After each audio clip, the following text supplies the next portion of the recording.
Where can pedophiles live?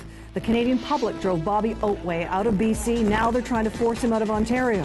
Oatway is a pedophile, and he's laughing at the protesters who want the bad man to go away.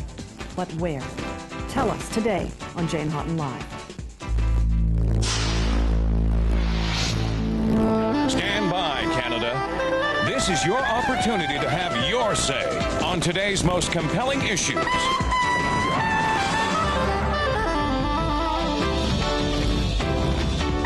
This is Jane Hawtin Live.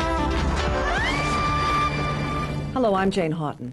Legally, convicted pedophiles have the right to live wherever they please once they've served their time. But understandably, nobody wants them in their neighborhoods.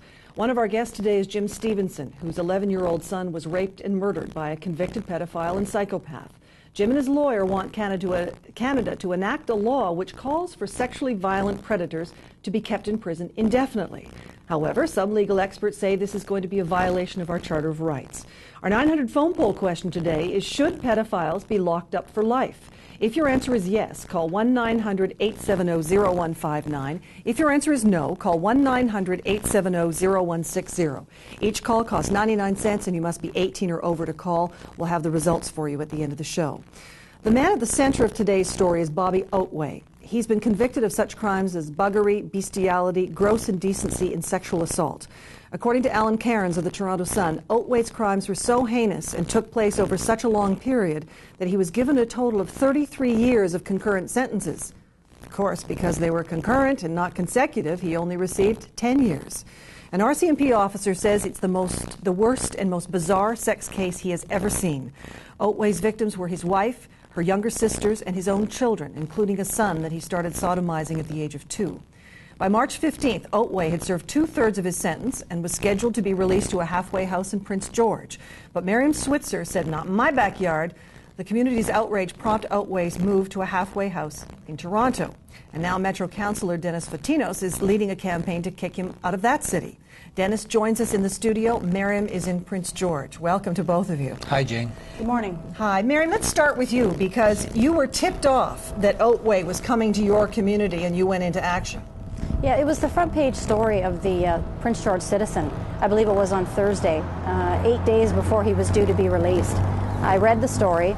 I was outraged, as I think most people would be, just by the fact that he was being released, that he had asked to be allowed to move to Prince George, and I just started from there. Now, what did you know about Oatway? Was there an accompanying piece that told you about the kinds of crimes that he'd committed and what kind of risk he posed?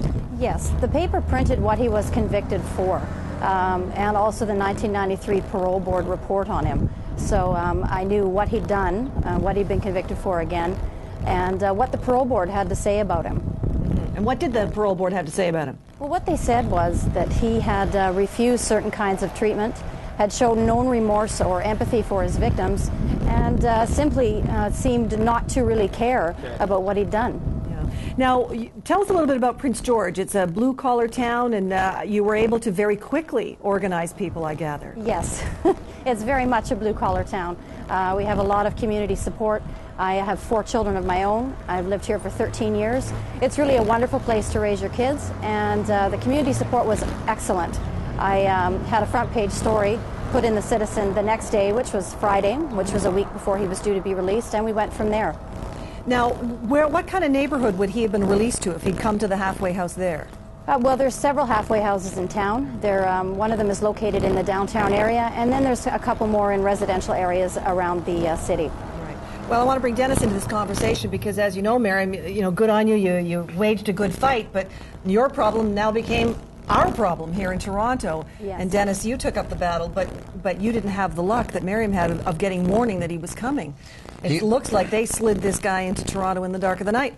They just violated every process that was established and agreed upon with the community. And one fine morning, Jane, we found out that Bobby Gordon Oatway was in the middle of a community surrounded by schools and a very vulnerable community as well.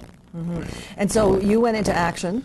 We actually had some friends out in Prince George, Miriam, who contacted some of our constituents here, and we went into action. We organized a press conference. We organized noon-hour pickets and demonstrations, followed by demonstrations at 6 to 6:30 in the afternoon.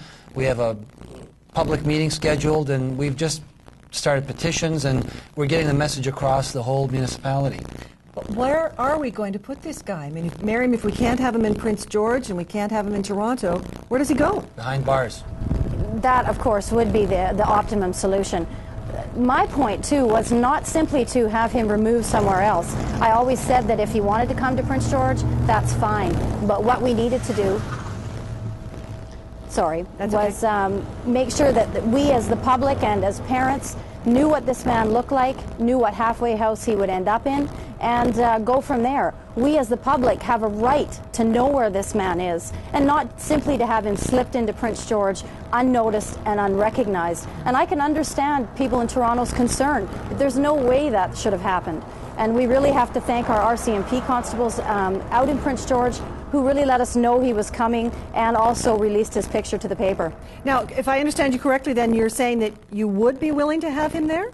Yes. So long as you were prepared and you could let the community know. I mean, that isn't the optimum solution. It's to keep people like this behind bars. Right. But if our justice system isn't going to protect our children and ourselves, then we as a community have to work from there.